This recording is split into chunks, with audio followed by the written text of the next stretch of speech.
Okay, we will begin our debate. Please take your seats.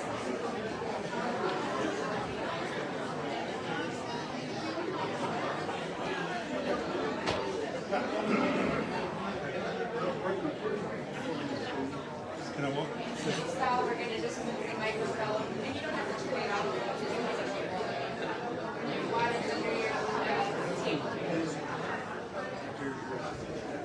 Okay, last call. No more talking. Like a powwow.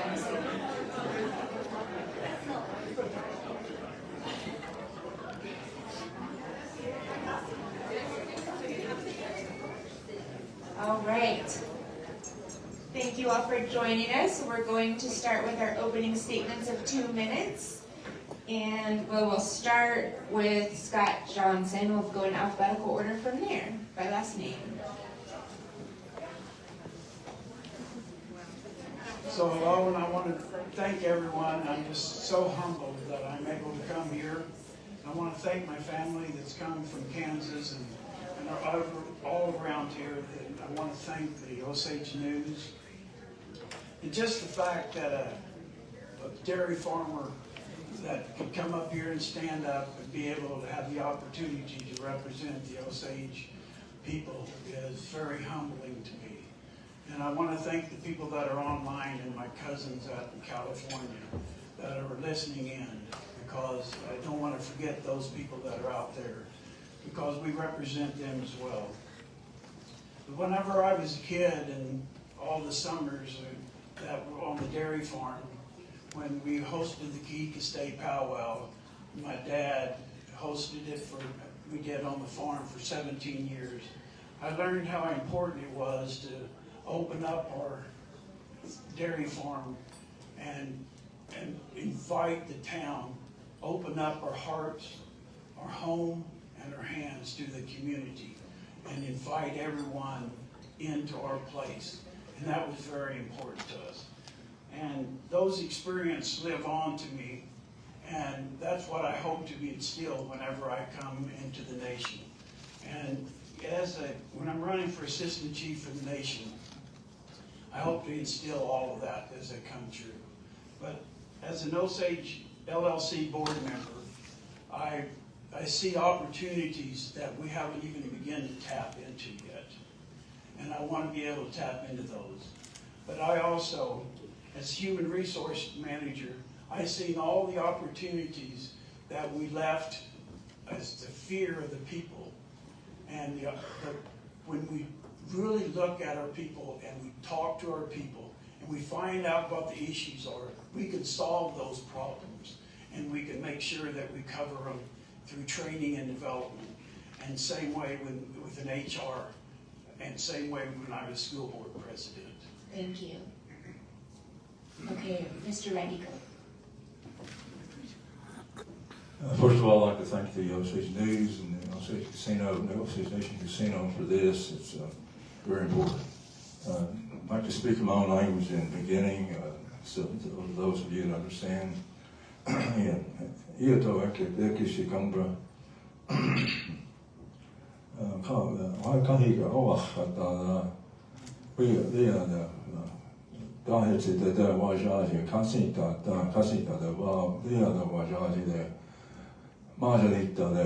This land. My name is Myron Red Eagle. I reside here in Pawhuska District and been here most of my life. I've lived out in different places in Oklahoma, and I decided I've been asked several times to run for assistant chief. I was asked the last election, and I felt like I had some duties that I had to resolve on the mineral council. I've served on 3 mineral councils. I've also served on 3 Pawhuska Village member boards, and have a little experience in that. And my platform, if you haven't seen it already, it concerns mainly what they talked about before: housing, affordable housing, especially when members that live out of state, members that live within the state and out of Osage County. And for them, there's places for them to come home to. Also, middlemen, men and women occupations that our people are in dire need of. Electrician, plumbing, nursing, things like that. Also, there's just like they just stated before, the food supply that our people have, and we have a meat market, meat processing plant. We grow vegetables, but there are surrounding towns that don't have food supply stores. That needs to be addressed by our leadership, and it's something that our people live all in different towns, as you know. And sovereignty has been talked about, and it's very important for the future of our people, especially our children. Thank you. And Mr. Shaw.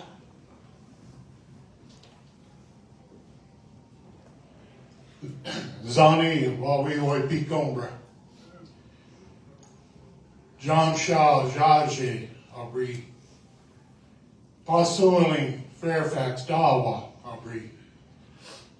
I want to thank everyone for the opportunity to be here today, and those of you that are here with us on site, but also those of you who are watching on computer or your phones or different ways that you're viewing this today. The one thing that I'm going to ask everyone as we go through this few moments here where you all have the opportunity to ask us questions and we have the opportunity to learn more about you, and that is this. I want you to think about these 5 things: land, language, culture, communication, and the ability to bring people together. Those are, to me, 5 of the most important things. Everything that we have talked about today all goes together with this. Our land, we talk about sovereignty. Our language and our culture. My father used to always tell me, the day we no longer have our language and the day that we no longer have our culture, we are just another group of people. And we need to remember this. That goes along with our land as well. Communication. I heard it talked about earlier. That is an area that we have got to improve upon. It is very vital. It's very important that we continue to do that so that all of you know what's going on a daily basis. And the last thing, the ability to bring people together. We've got to get better at that. We've got to make sure that we are all working as one. And those are the things that I would ask for you all to focus on today. And thank you for the opportunity to be here. Thank you. All right, thank you. For our questions, you'll have 2 minutes each and then a 1-minute rebuttal. And our first question will start with Mr. Red Eagle. And this question comes from Jackie Bradley in Grey Horse. How would you, as Assistant Chief, provide leadership and organization skills to address water quality issues that affect all citizens who live in Osage County? As was stated before, there's a new data center that's being discussed here lately, and I think they rescheduled the meeting until January. I think there might be a meeting next week, but water is a resource. Some people call it a mineral, some people don't. But I would, first of all, I would the Congress know, our own Congress know that there needs to be a priority where this needs to be addressed. Maybe a brainstorming sessions that need to be discussed, even with members of our own tribe, our nation, and put it to that point, and then bring it to the Congress again and discuss it some more, and then make some bills about it and appropriate the money that needs to be done for that purpose. Water is a knee, is how we say it in our language, and our older people put it in real big important to us when they gave it to us, when they taught us those things. But as far as the issues of it, it needs to be prioritized. It needs to be talked about, and it's the future of our people. People are looking at this very, very important in the state of Oklahoma, on the Mineral Council side as well as Congress, and that's how I would address it. It needs to be talked about on the committee as well as brainstorm. Thank you.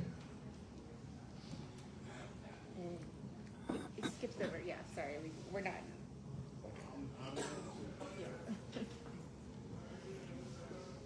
One thing that I think we need to remember, and I've kind of looked into this, is that in 1872, when we moved here and we purchased our own land, we also purchased the rights of our water. Water is becoming a very important issue, and one of the things that we have got to do is we've got to reestablish our water rights. When the McGurk case was brought to the attention of our tribes, a lot of the tribes have already taken the McGurk case and they have used that to reestablish their reservation rights and their water rights. We have got to move quickly to establish that. And I don't know, I think the way I understood is that our case is in courts, but they have been there for quite some time. So we've got to put together a team to establish our water rights so that we can move forward in doing the things that we need to do to make certain that our people are taken care of. I know we have a elder in the Fairfax and Grey Horse area that for the last couple of years, a couple of members of Congress and some different ones have been trying to get her proper water. So it is an issue, and it is something that we need to move forward with, and we've got to, first of all, I think, figure out our water rights and what we need to do, and then I think we can move forward from there. Thank you. So I believe that the water rights issue is really something that must be protected, and we must take legal action on it. And especially when we're talking about the Arkansas River and all of our local lakes. And we have to protect it inside and not let the outside entities take over that water. And whether or not we have, we mentioned the outside sources that want to use the water. We have to make sure that we are active and that we are participating in all of those. The water symposium that we held here was excellent. And it brought the awareness to us, but we need to get to all of them and make sure that because the data centers are coming, it's according to if we're knowledgeable enough to react and make sure that we're making the right decisions on all of them. And all of it, no matter what we're doing, we have to make sure that we're doing it for the people and we're protecting our own sovereignty when we're doing it, because it is our water and we're not getting enough of it and we can't let it go to the outside. Thank you. 1 minute response.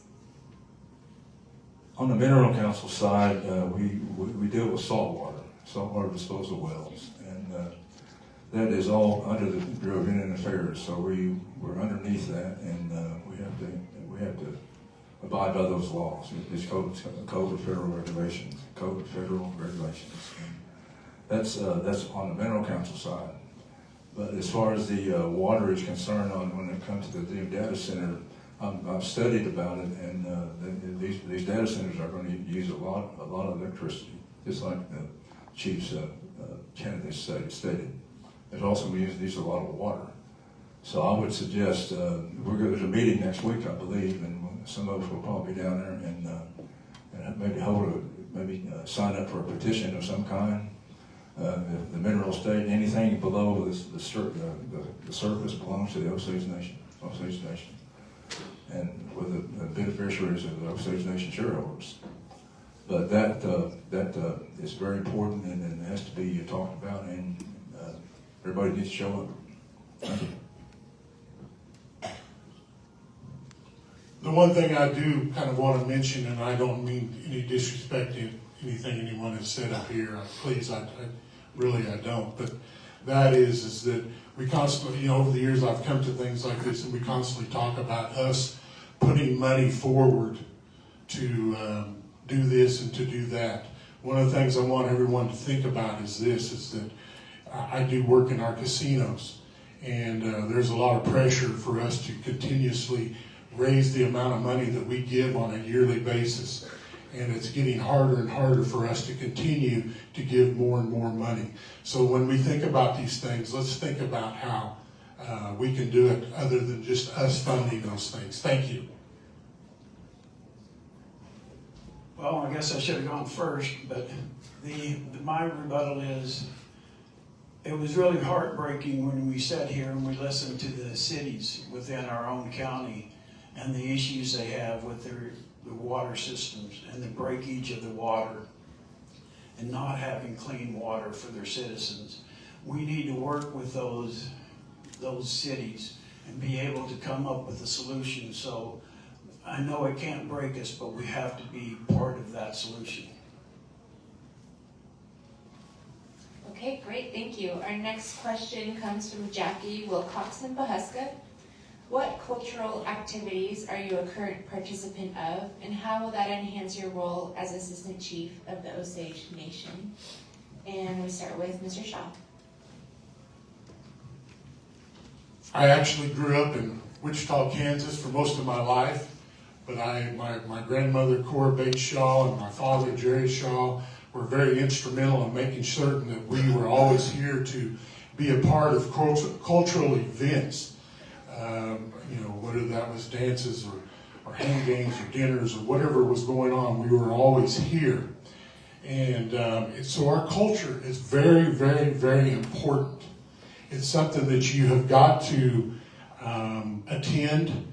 You've got to be around. You kind of almost need to grow up a little bit inside of it. That doesn't mean that you can't learn it, because you can.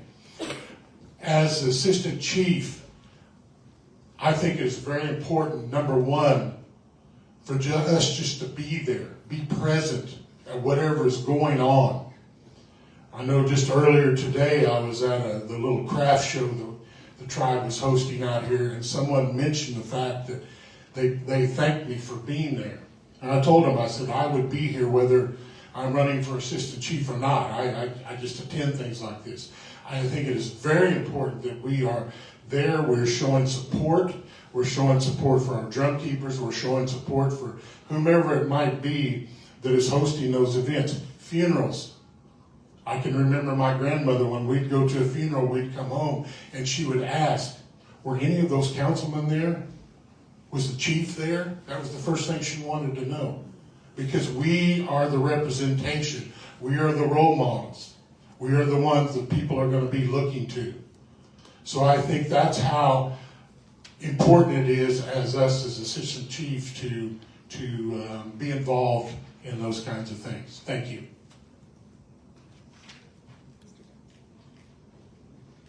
So I guess the best thing to say is that I'm Osage. My grandparents were Osage. My wife's grandparents were Osage. She's Osage.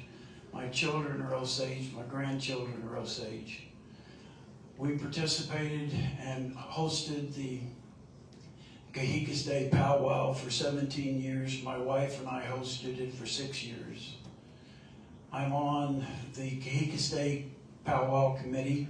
I'm vice chair. I'm a lifetime member of that committee. I gourd dance. I'm part of the gourd group. I've been that since 1984. I do not do the Alonska dances, but I do attend whenever I possibly can. And I wish I was grown more culture. I participate wherever I can, and that's my story. I started dancing when I was 4 years old. I don't remember when they put that feather in me. And my folks were full bloods. My mother was from Hominy. My dad was from Big Heart. It used to be Big Heart, now it's called Barnesdall. It was changed in the 1920s. And when you're being brought up around full bloods, it's quite inspiring. It really is. And we didn't realize it until we grew older, and we just fell right into it. And it's something our youth needs to know. That's why I spoke in our language. Some of you understand what I'm saying, and it needs to be instilled in them, the young ones that are here, and they're the ones that will be standing up here someday. And I was riding in, we were getting signs and doing something one day with one of my friends who helping with a campaign. Our little boy was about 4 or 5 years old, and he spoke a little bit of Osage to me. And I looked at him like that, and so I say that again. He said it again, and he knows Osage. And they learn fast too. That's what this is all about. It's building a foundation. You know, it's like building a home. I'll start at the bottom. You go to your children, they learn, they get educated, and someday they'll be up here doing the same thing. Thank you. I do believe in the education. I was there when we started the language program for the youth, and I believe in it. I support it 100%. I struggled with learning the language. I did take a year of it, but if you don't use it every day, it's pretty tough for me. But I believe in it. I believe in everything that we do. So. I just wanted to mention also, I forgot to say earlier, that I was our Pasolini Tehaniavi from 1985 to 1991, our Gray Horse drum keeper. I've been on, up until our current drum keeper, I've been on committees, our dance committees, from the time I was 12 years old up until 2022. So I think that kind of speaks for itself as far as my involvement. I'm also a current volunteer language instructor, and I've been over our JOM program in Woodlands. So again, teaching our culture is very, very important, and we've got to continue to do those things. Thank you. Mr. Red Eagle, there's 1 minute rebuttal. The language department, I kind of took notice to it, and they call it the Pawhuska, and it's a good thing. And I've seen the little children walking around the campus and things like that, and that's a good thing. And when we were young, our folks were very strict. Some of you might remember that, but they were very strict. And when they tell you to do something, you didn't talk back, you know. And that's things that maybe they're carried forward today, maybe they're not, you know. But the main thing is people understand where we come from and where we're at right now and where we're going. You know, that's our history. And our history goes way back to the 1600s, you know, and 1700s and 1800s. And my great-grandfathers, both on both sides, were part of the coming down here from Kansas. And that's just something that needs to be taught to the people, the young people, and instilled in their minds that's where we came from, and that's very important to know where we're going. Thank you. Thank you. Mr. Johnson will take the next question first. This comes from Lexi Martin in Pawhuska. There is growing concern in our community about leadership positions being filled through informal networks, prior professional relationships, and handshake hiring rather than transparent competitive processes that prioritize Osage candidates. Would you support audits of hiring practices in entities that repeatedly bypass Osage preference?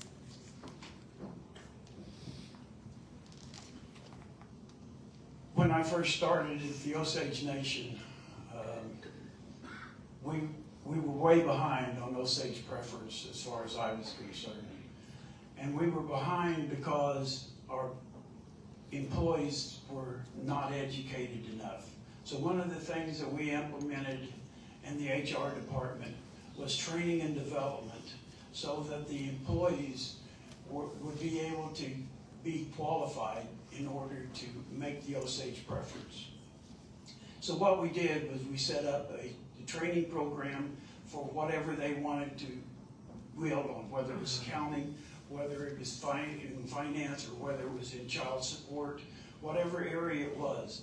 And then we found out that they still weren't good enough in what they were doing, so we went back and we gave 6 hours of free time during the work week so that they would have time in order to study. And then all of a sudden, the education department increased, and then so did the awareness and the growth of an ability for people to move up. And then we no longer had the problem that we did. And they were now competitive. And so that's what we did, and it was very helpful. So we made a big difference in how they were able to apply, and were successful in doing that. Mr. Red Eagle. Could you repeat your question, please? Would you support audits of hiring practices in entities that repeatedly bypass Osage preference? Yes, I would. Just like was discussed before, the state of Oklahoma's doing some things that are indifferential to us, you know. So there needs to be some audits and forensic audits, actually, that could really make a difference with the outcomes of some of these programs. You know, it's very important that we keep checks and balances going with our people, especially our government. That a lot of people don't read about them. You know, they just hear about them. You know, and just like was discussed before, it's out there if you want to read about it. So it needs to be brought out to the open and discussed, and the audits that are needed need to be done in a very serious manner. So that's something that talked about, but it's not done. When you do things, you have to get it done, and then you have to follow up to do it. Make sure that it is done. That's one of my biggest try to make one of my biggest accomplishments in my campaign trails and my serving on the Mineral Council and other boards too. You know, you have to follow up. Thank you.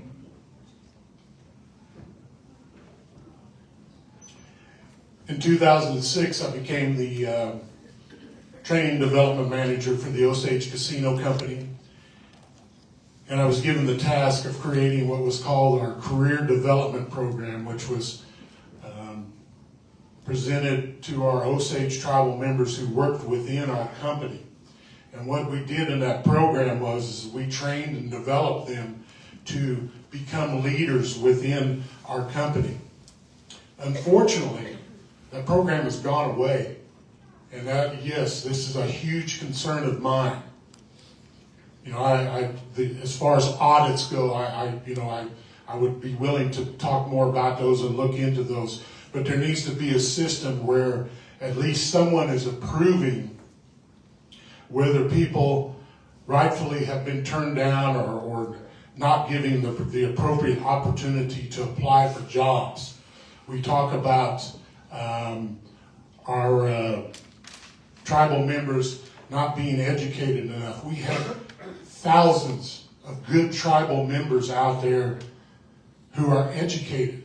What are we doing to reach out to those people and giving them the opportunity to come here and to want to live here and be a part of what we're doing here within the Osage Nation? So absolutely, I think this is an area we've got to improve upon. At one time, we had to send, if we ever turned down an employee, we had to send that to someone within the tribe for their approval. I don't know that that's what we're doing anymore now or not. But so yes, I would absolutely approve that kind of system. Thank you. In 1 minute, Rebecca. So the audits I would support an audit for sure. And on the Osage LLC, the last 2 hires have been Osage from the Osage tribe. And they're very, very well-educated employees, and we're very proud of those hires. And I think that we still need to educate, but we also need to make sure that they get our job descriptions out there so they know what we are offering as a tribe. Because sometimes our job descriptions aren't getting out to all of our people. So we need to make sure they're good and clear and precise with exactly what we have to offer. The audits that are talked about today, they need to be more than anything, they're contracted out.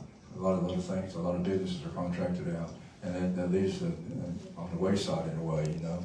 But that needs to be looked at, and the audits that are taking place, there has to be people that are hired that are going to do the audits, and that takes revenue. So that would go back to Congress to appropriate money to do just exactly that. And that would be my answer to that. And And the audits that could be done are probably have to be contracted out as well. And the results would be related to the Osage people. Thank you.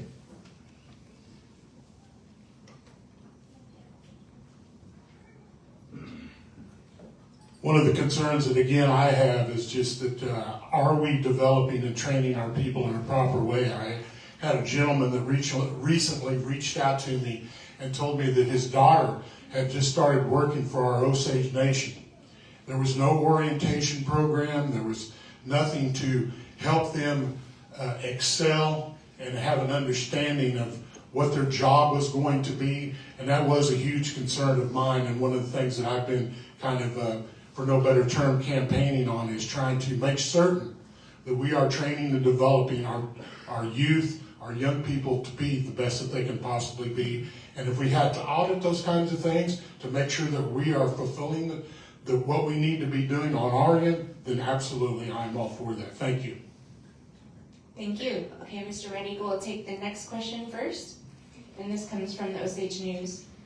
What will you contribute to discussions and debates while serving as Assistant Principal Chief, who is an ex officio member of the Osage Nation Congress per the Constitution?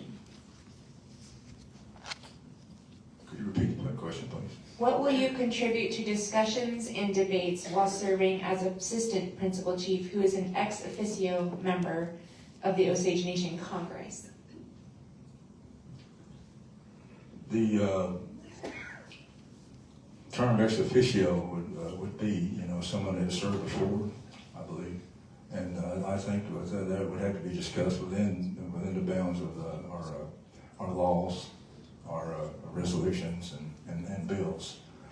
That would be a very important item that it could be discussed, and the people that would have to discuss that would have to be very knowledgeable about what's going on, and they would have to be knowledgeable about politics, knowledgeable about history, and everything that goes with that.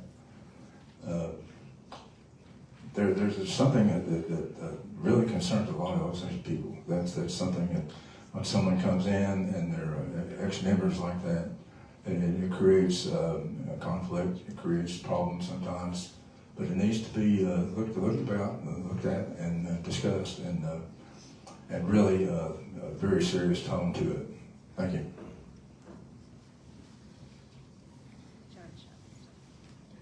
I'm going to ask also if you'll repeat that question again, please. What will you contribute to discussions and debates while serving as Assistant Principal Chief, who is an ex officio member of the Osage Nation Congress? One area that I have learned and watched over the years is that it's the responsibility of the Assistant Chief to be a part of Congress when they go into session. I think there's going to be a lot of times that this position will be required to go in and help make decisions. They'll have to vote. If there's ever a tie, I read about that every now and then where the Assistant Chief has to come in and they have to break the tie. So what I think responsibility here would be is this: the Assistant Chief needs to know what's going on in all departments. They need to know what's going on as far as issues that pertain to our Osage Nation, and they need to be prepared to make answers about those and make votes, because again, as I said, that is a responsibility of the Assistant Chief, is to have to make those decisions and help Congress move forward. Thank you.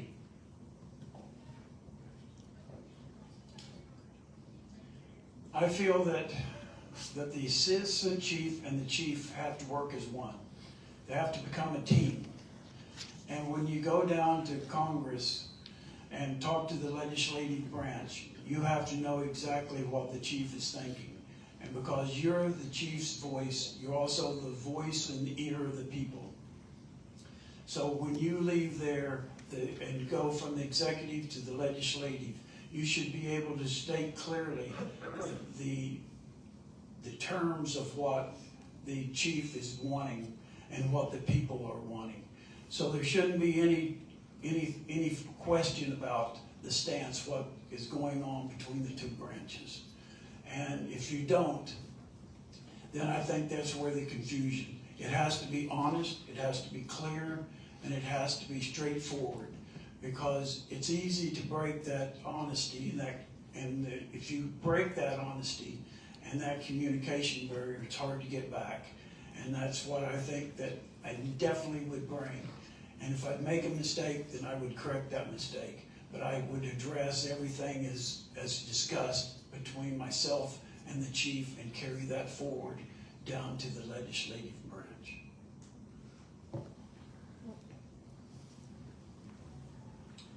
The chief and assistant chief in the past, the assistant chief in my memory was a lot of times was cultural.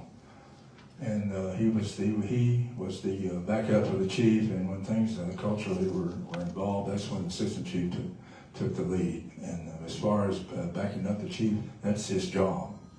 That's his job. Whatever conditions, whatever issues are at hand, he's there to back him up.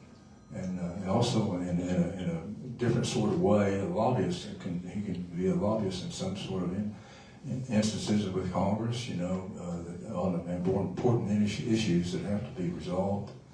He could be a very, very, very integral part of the Congress, even though he has just a tiny vote.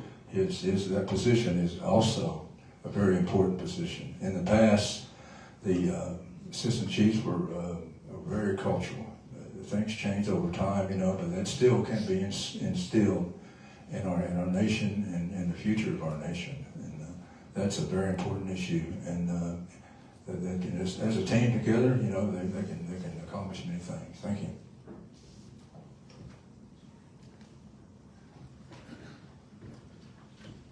I do agree that the chief and assistant chief, you have to have an excellent working relationship. I just talked about us coming together. Although I do think there are times that the assistant chief should have the attitude that they have the right to question the chief in private, of course, work through things together, but they need to have a voice as well.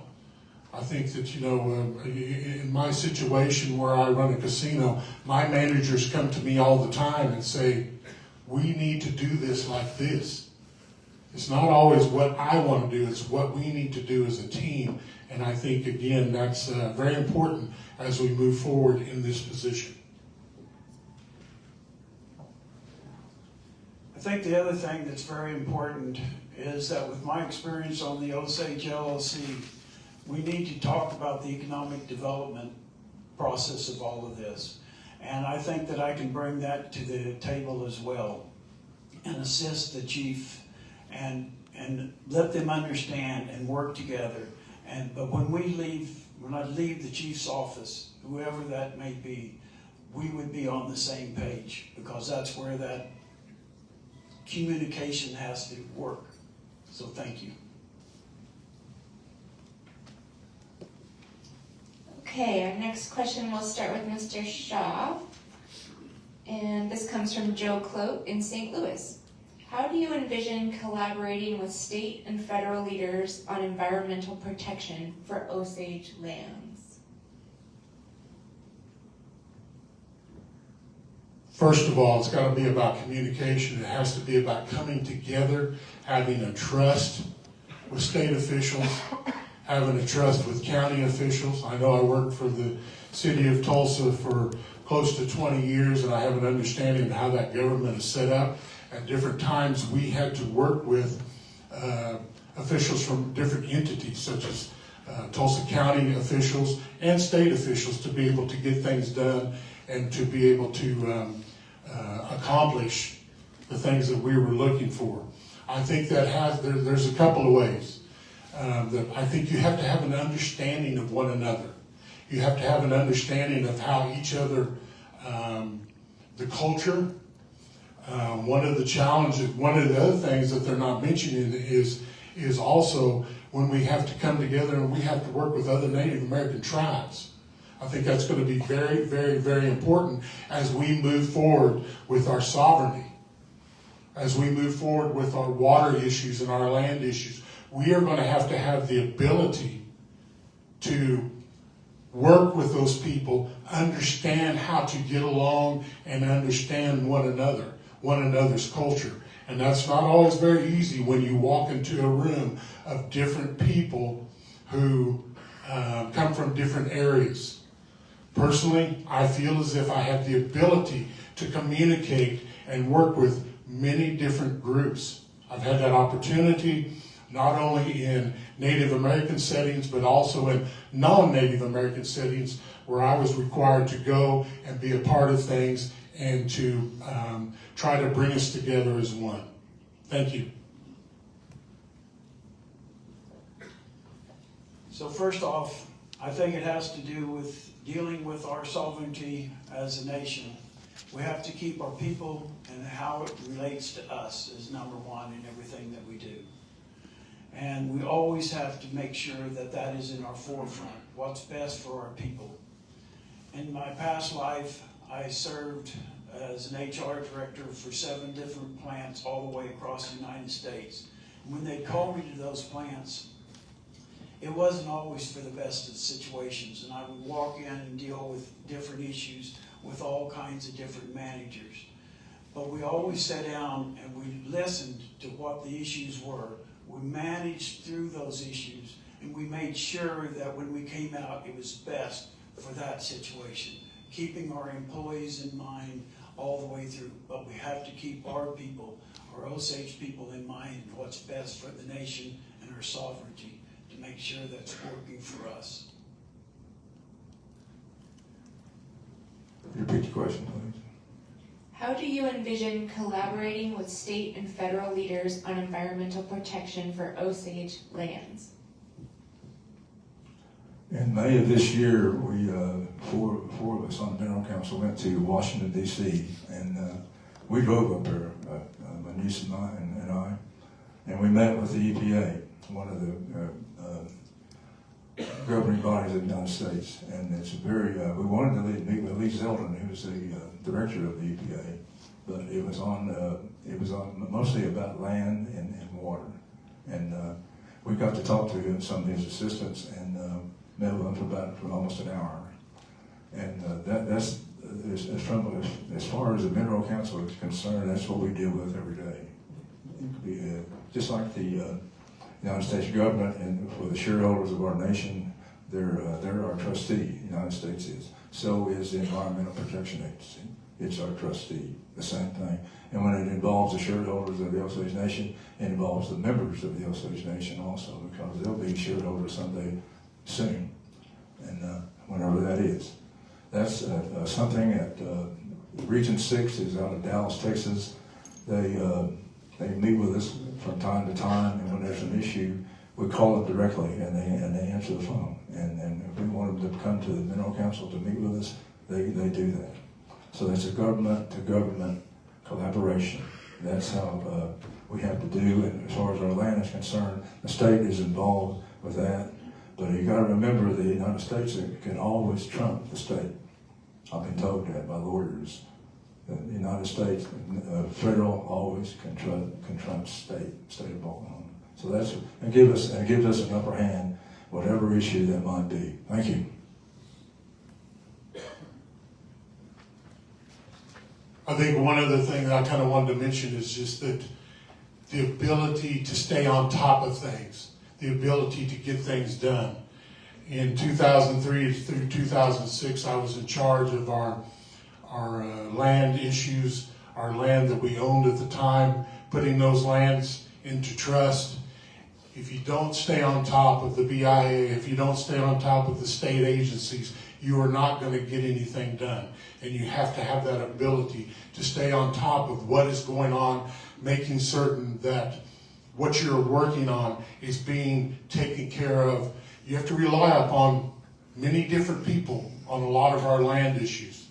Unfortunately, you have to rely on many different people. And what are those people doing? Are they getting the things done that you need to have done? So I think that is somewhere an area that I feel as if that's one of my strengths, and I can do that for our Osage people. Thank you. I also served during my HR career. I was an environmental specialist for Certainty Corporation out of Kansas. And so we had a lot of, and I also worked, I did environmental audits across the United States, mainly during the manufacturing plants. So I do understand the environmental side as well. And I do worry about all the different abandoned wells and different things that are happening across our nation, because it is a concern and we do have to keep up on that. We should not be unaware of what's going on. And we need to make sure that we're aware and that we will be kept informed on what the issues are going forward. All right, our last question will start with Mr. Johnson. And another question from the Osage News. What are some things that Osage families may struggle with but we may not see? As Assistant Chief, what are some programs that you would like to create or support further, and why?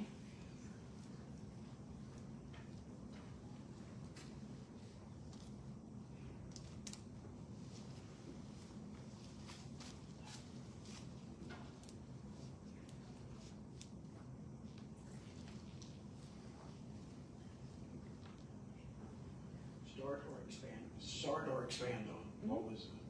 Okay. So I really believe that we need to expand more on utilizing the programs that we have.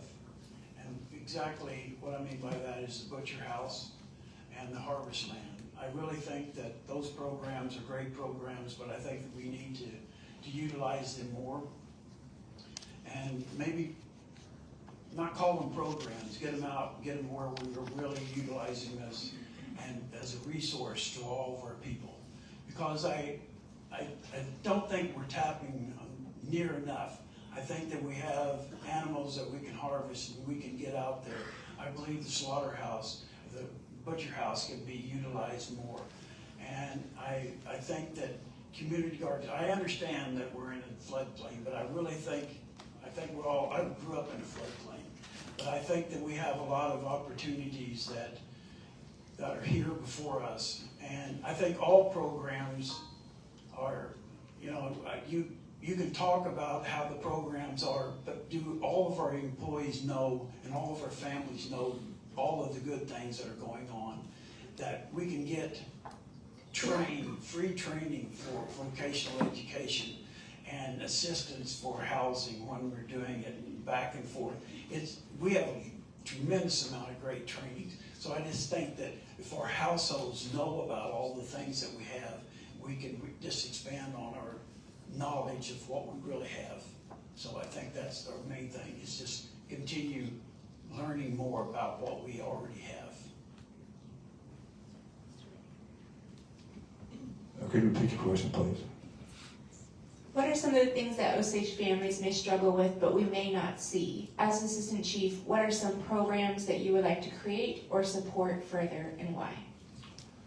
I spoke here recently about the MMIP issue and and spoke with the chief of police about it actually, and he said it's a worldwide deal. It's a nationwide deal. And he said they've looked at it, but they haven't done a whole lot with it. And I said, what would it take to get that done? He said, revenue, money.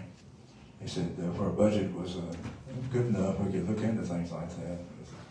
There's a statistic that a lot of people don't realize, and I've read about it in Time magazines and other magazines, and then when you're waiting at the dentist's office and things. And it's hard to believe. 70% of the women in the United States are single mothers. 70% of the women in the United States are single mothers, and that's around 100 to 125 million women in this country that are single mothers. So there's a statistic that we really need to bear in mind. Programs that probably need to be started to look after those things, and just like the lost people that stolen or whatever reason it happened, it needs to be done, and the money needs to be prioritized toward that goal. If you set an objective, you get the root cause of it, you set an objective, you make your goals, and you accomplish those things.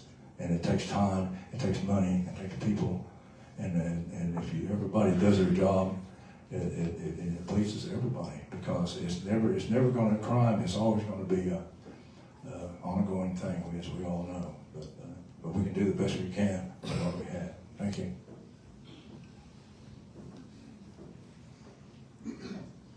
I want to touch just a little bit on what Uncle Myron talked about with the MMIP, and this was discussed earlier, and I think it needs to be brought up that, as a lot of us know, one of our young Osage women from Hominy was missing, and she's been found. I think that needs to be mentioned, and I think we, maybe even a round of applause for the fact that so many people came together. I was told earlier she was in an accident, and she was not able to communicate with the hospital staff. She was in a car wreck, and they finally saw the information that she was missing, and they knew who they were, and that she was able to give them a phone number to someone back home. So I think that needs to be mentioned, and just that, praise God, she is safe, and she's got a long way to go, but she'll be okay. One of the things I do want to mention is that, which, by the way, her name was Crystal Free, if you all did not know that. But one of the things I want to mention is that I've been looking into this for the last couple of years. We have a tremendous amount of help within our Osage Nation. Our health care, I used to have to take care of my father and take him to other places. And some of the things that I witnessed as far as how people were treated or the care that they were given was not anything like we provide right here in Pawhuska. We have housing, we have education, all those things. We have many good things, but there are so many, our young people, our children, they are struggling. Fairfax, the Woodland Public Schools, is one of the poorest public school systems, and I'm on the school board, so I can say this, in the state of Oklahoma. We have so many children that we have to feed. We send food home with them on weekends. Thank you. Yes, thank you. So again, I think those are the areas that we need to focus in on, as our children and our elders. Thank you. Sorry, I went over. 1 minute rebuttal. I guess the other thing that I would improve on or really work on is that I don't want to forget the people from out of state.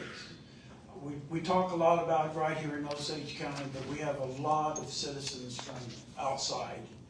And I know that we talk about housing, they want to come back. But we need to listen to those people, find out what they need. I have cousins, and I lost a cousin.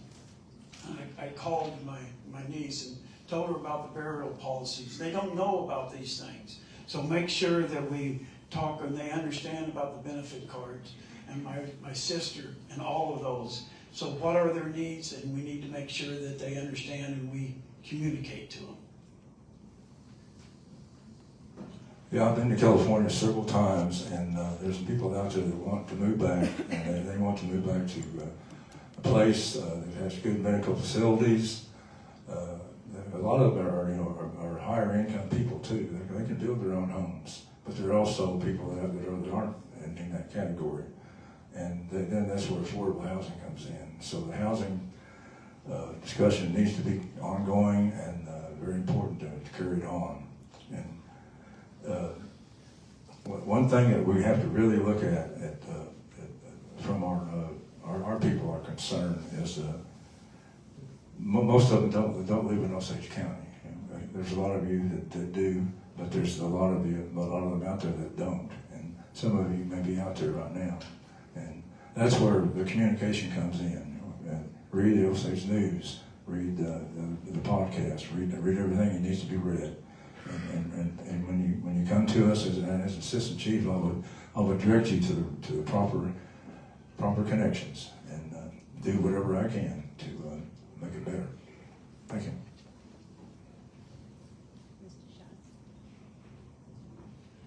One thing, again, I mentioned earlier, and I think we need to continue to remember, we only have so much money. Every year, our Congress has to struggle to come up with, everybody wants a lot. And there's only so many dollars for us to utilize. And I always hear people say, well, we need to do this and we need to do these things. And that's wonderful. I'm not against that at all. But I think right now we're doing the very best we can. How can we get better? Yes, we need to get better. And we will continue to do that. But I think we need to keep in mind that we only have so much money to work with. And not just the people here in Oklahoma, but the people in California and Texas and everywhere else. Everyone needs to understand that. Thank you. Okay, thank you for all of your great answers to our questions. We'll end with our closing statements, and we'll start with Mr. Red Eagle. We have 1 minute each. I want to thank the Osage News and the Osage Nation Casinos for the opportunity to address our people. And from the time of our people came from Missouri to Kansas, and then we bought the Osage Reservation in 1871, 1872. That's where I came from. In the 1906 Allotment Row was, as if people don't know this, there was 2/3 of them were called mixed bloods. 1/3 were Osages, full bloods, and that's around 700 to 800 people that were full bloods. And it's come down to the very few of us now. But that's where I come from. I come from that coastal part. I come from the federal part where the Mineral Council does its business daily. I go up there every day of the week and see that some things that need to be done, whether I'm the chairman or not. I've been a chairman twice, once on a 1-year tenure, and also acting chairman when some of our passing members passed away. And I want to ask you humbly asking for your vote. And I'll bring forth whatever needs to be brought forth to help our Osage people. Thank you.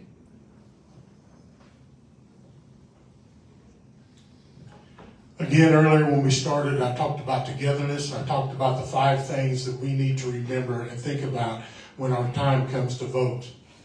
I ask you to think about who can bring us together. Who can not only bring us together as Osage people, but when it comes time when we have to deal with non-Osage people, when we have to deal with other tribes, when we have to go into a cultural situation and bring us all together. Who can do that? Who has that ability? That's what I asked you to think about when you go to vote. I feel as if I have that ability to do that, to bring us. I'm a leader, and I can do that. I've shown that over the years. And again, I just ask you today to think about me when it comes time to vote. And thank you for this opportunity. And it's good to see everyone. Thank you. All right, thank you. Please join me. No, oh, Scott. one more. Please, thank you. I was excited for dinner.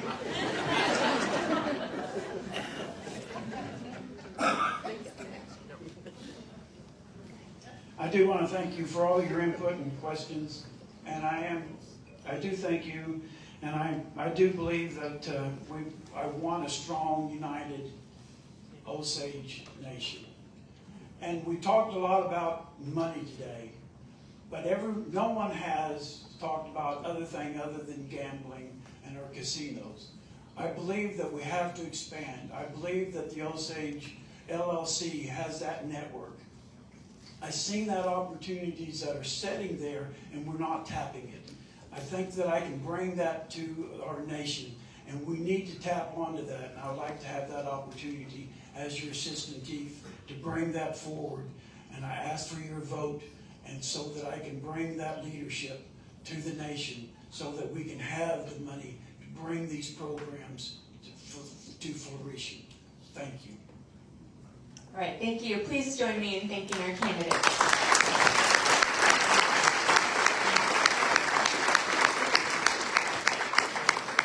And our dinner will be ready at 4, so please mix and mingle, and then help our elders to get their plates when it's time. Thank you so much for joining us today. I know, they say this is for us. Excellent. Just a second.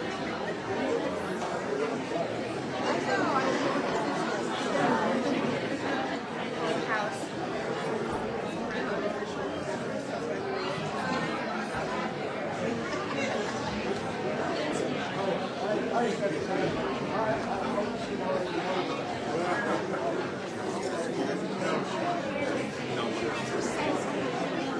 here, I can sing.